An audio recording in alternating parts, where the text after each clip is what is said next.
people like me. You need people like me so you can point your f***ing fingers and say, that's the bad guy.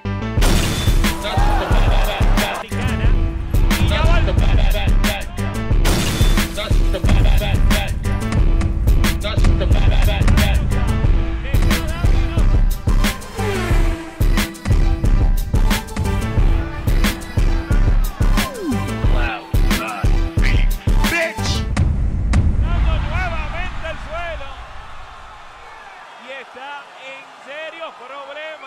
De la noche, Stephanie Piñeiro.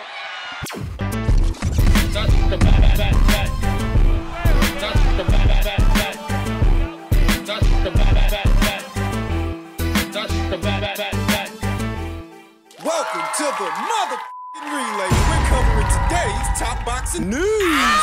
Okay, we'll start with this. We're just a few days out from the Stephanie Piñeiro versus Diana Tapia fight, Puerto Rico versus Mexico, another chapter in that book, that rivalry, and how that fight will be Stephanie Piñeiro's Matchroom debut and a step in the direction of a full-fledged world title. This fight is for a WBA Intercontinental title, a lesser version of what is Lauren Price's full WBA title, the title that she won off of Jessica McCaskill in lopsided fashion. That's what I expected. What's interesting is that Stephanie is already ranked at #1 by way of the WBA. She's already in a pole position to become Lauren's mandatory challenger at some point. Lauren is the WBA champion. For some reason, Ivana Habazin, she's the interim champion. Huh? Yeah, it doesn't make a ton of sense because Ivana Habazin is the full-fledged WBC champion at this weight. How could you be a full champion with one organization and an interim champion with another? I thought one would disqualify you. Yeah, they play by a different set of rules with the girls sometimes. So there are 4 reigning champions at this weight and 4 separate paths to an alphabet title for an unbeaten up-and-comer like Stephanie Piñeiro, and it seems that they've got her going the WBA route. Towards Lauren Price. Not an easy fight. Not an easy fight for anybody at this weight. Experienced or otherwise, Lauren Price has the kind of speed that you really can't find somewhere else, the kind of speed that you can't mimic or duplicate in sparring. She would be a handful for any of the reigning champions and any contender at this weight. She's so fucking fast. Given that Matchroom and Boxer don't have a good working relationship, I don't know that Stephanie stays the course. That if she wins this weekend and wins that lesser version of a WBA title, that she continues to go the WBA route. I feel like they might change course. Perhaps go after the IBF or the WBC title. Why? Because those fights are more winnable against those champions. Ivana Habazin is the WBC champion, and I would give Stephanie very good odds to beat Ivana Habazin. I'd give her good odds to beat Natasha Jonas. You would? I might. As much as I like Natasha Jonas, she's getting up there in age. Now, even though she's been a champion at 154 and she's currently a champion at 147, she is in fact a naturally smaller woman than Stephanie Piñeiro. Stephanie is a true welterweight, whereas Natasha, she used to campaign as low as 130. She's not a real welterweight. So you think they're going to change course? I think they might. Even though this weekend's fight is for a WBA Intercontinental title, afterwards, I wouldn't be surprised to see Stephanie go another route, say the WBC route, or the IBF route. And the WBO? No, I don't think she goes the WBO route.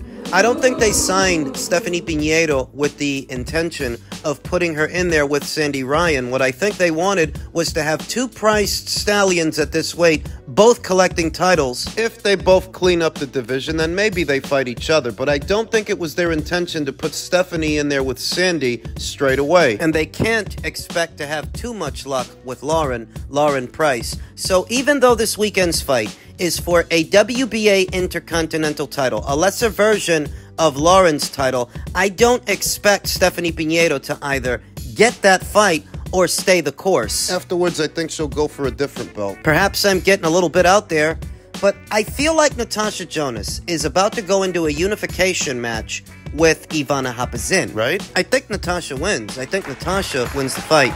If she does, she'll be in possession of both WBC and IBF titles, but she's getting up there in age, and I don't think she's going to be around the sport much longer. Right. So if she were to win, maybe she'd retire off of that retire on a high? You don't think they'd make a fight between her and Lauren Price? They might. They fight on the same platform. They're both on the same side of the street. It's a possibility. But I think it's just as possible that Natasha could decide to call it a career off a win over Ivana Habazin, because she is getting up there in age. And if she does and she were to retire afterwards, well, those two titles would go vacant and thereby become available for a fighter like Stephanie Piñeiro, to fight for one of them. That could happen. The world title picture at 147 pounds is cluttered. Cluttered in a good way. There are 4 separate titles with 4 separate champions holding them. Bottom line. Even though this weekend's fight is for a lesser version of a WBA title, I don't expect Stephanie to stay the course. I don't expect her to stay on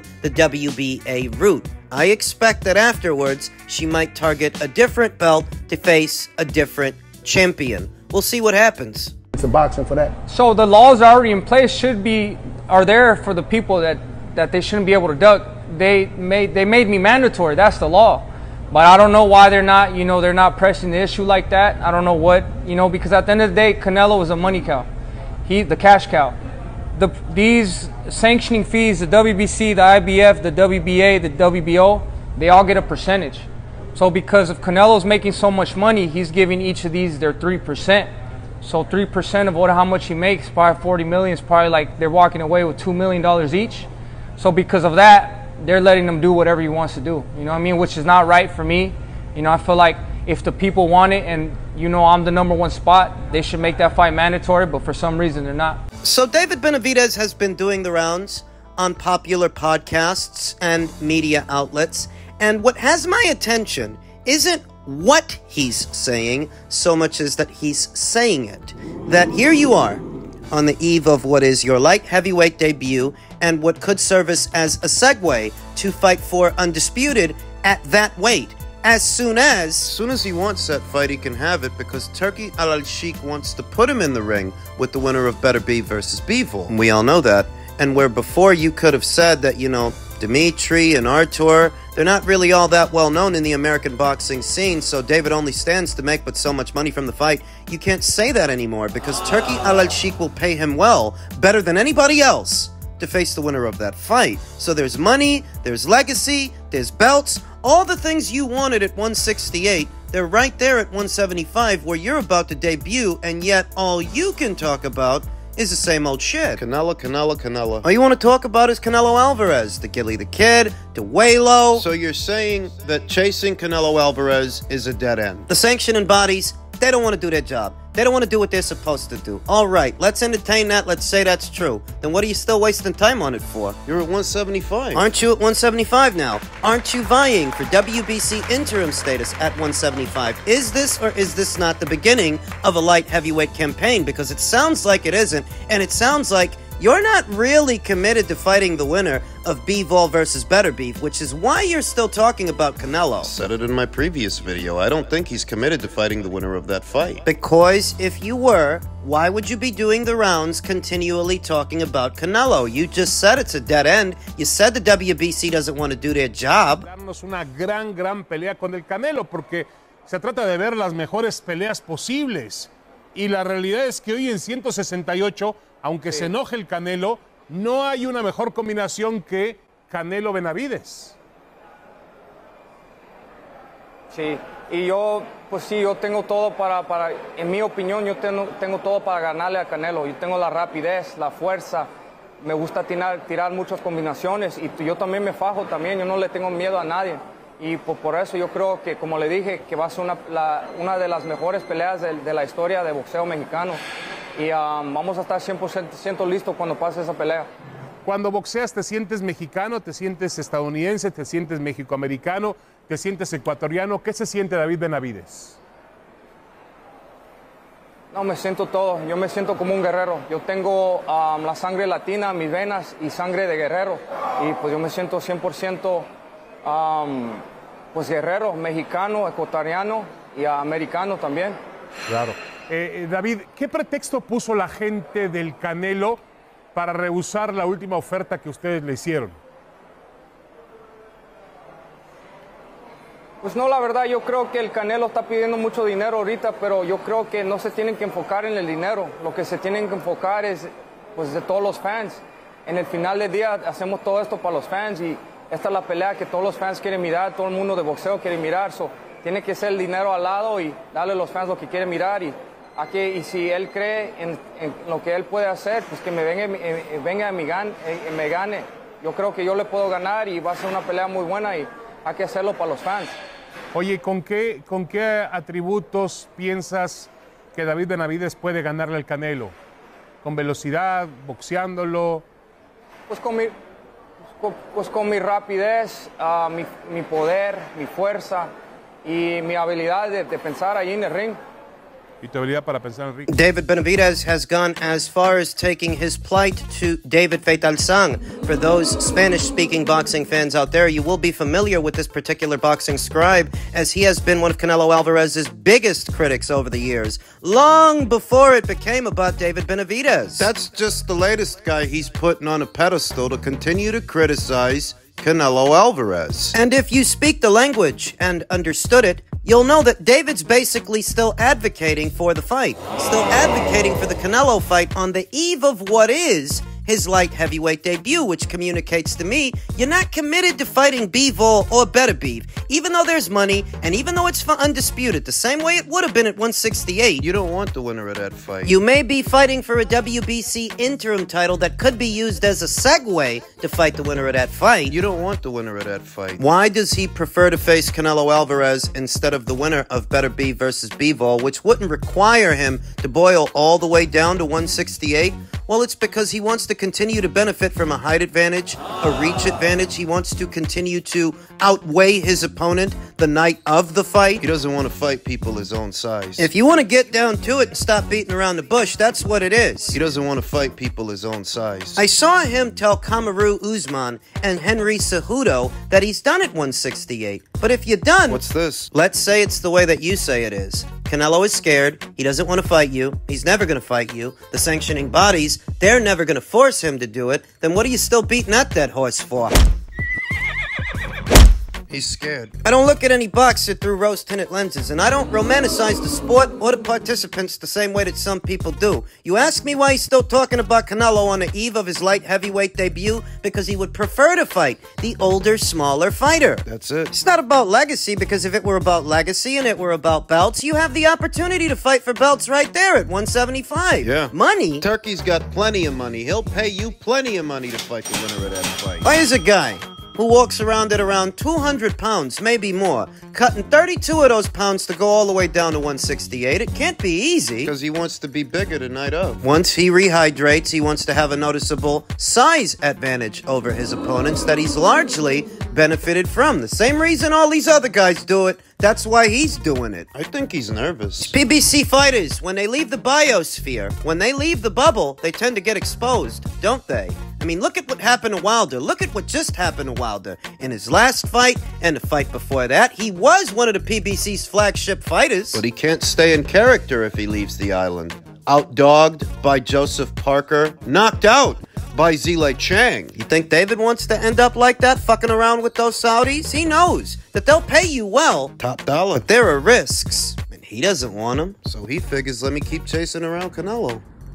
Canelo, I just saw another video where you're still talking shit. All you say is, fuck him, fuck that. Oh, he stole from me. Well, obviously, aside from defaming me, why don't you look inside your own circle? Because I know for a fact that people are stealing from you. By the way, you lined my pockets. You made Munguia a shitload of money, all because you're afraid of David Benavidez. Fuck you. I don't know how Oscar thinks this looks in his own mind. How does he think he appears Bitter. saying these things? Other than a jilted ex who just can't let go. You can't let it go. Any opportunity he gets to take shots at Canelo, he takes it, because underneath it all, you're mad he left. Everybody knows you're mad. Everybody knows you wish you still were in the Canelo Alvarez businesses. Nobody you've got on the stable right now draws more than he does. No, not even Ryan, because he's too unstable. Too much of a fuck up. You're saying that both you and Jaime Munguia got to line your pockets from that one fight that they just had a few weeks ago. Well, imagine how much more money you'd be making if Canelo hadn't left you. But he did. If David Benavidez wins this weekend, I envision an alliance between both he and Oscar De La Hoya. That's what I see. That if he wins this weekend, there won't be much reason to stay at the PBC because they don't have any light heavyweights or cruiserweights for David to fight. And that's where he said he's going. That if he doesn't get that Canelo Alvarez fight, and he might not... Who is the PBC going to keep you busy with? What light heavyweights do they have over there? What cruiserweights? Oscar's got one. He's got Zurdo Ramirez, newly crowned WBA Cruiserweight Champion. And for the sake of that fight, I could see David Benavidez going over there to Golden Boy Promotions. It could happen. What do you think?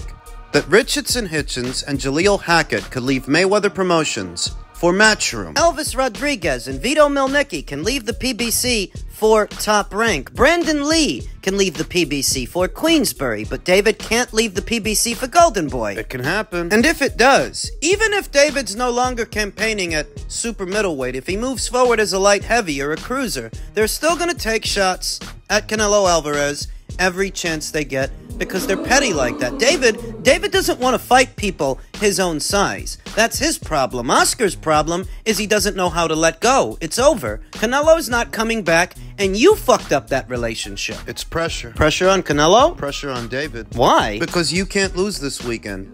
If you want to stay the Mexican monster, and, you know, all these people that like to take shots at Canelo, if they want to be able to keep doing that, they need David Benavidez to stay unbeaten. They need for him to stay an unbeaten fighter, and if he loses to Gvozdyk, there goes the neighborhood. You go up to 175 and you get slapped around. You get exposed up there. They won't have you to lean on anymore as a crutch. It's pressure on David to perform. I think he feels that pressure because in the days and weeks leading up to this weekend's fight, he's becoming more adamant, even more vocal, that he wants to fight Canelo, trying his best to bring this hot topic back to the forefront of the boxing community's mind at a time where so many other things are happening in the sport. You want to revive this tired old subject. Want to keep beating that same dead horse? Some have stated that if Canelo Alvarez never fights David Benavidez, it will be a stain on his legacy. The way I see it, it's only a stain depending on what David's legacy is, what his legacy turns out to be, because if he gets beat this weekend, your ability to affect Canelo Alvarez's legacy is only as good as your ability to create your own. And it sounds to me like you don't really want to do that. You don't really want to fight for undisputed at light heavyweight. You might go to cruiser, but it's really only for one guy, one fight. Zurdo, you don't get to be the big man on campus with the others, the other champions at the weight, the natural cruiserweights who are used to fighting other cruiserweights in all the ways you're not. It's just that guy. I see through all of this. I read in between the lines because I'm smarter than you and have always been. Better than you. Nobody carries on this much about a fight they've moved on from. You don't want to move on from it because you're scared. Shaking in your boots. In your gum shield that north of super middleweight, it's a lot harder to be the big man on campus, the Mexican monster.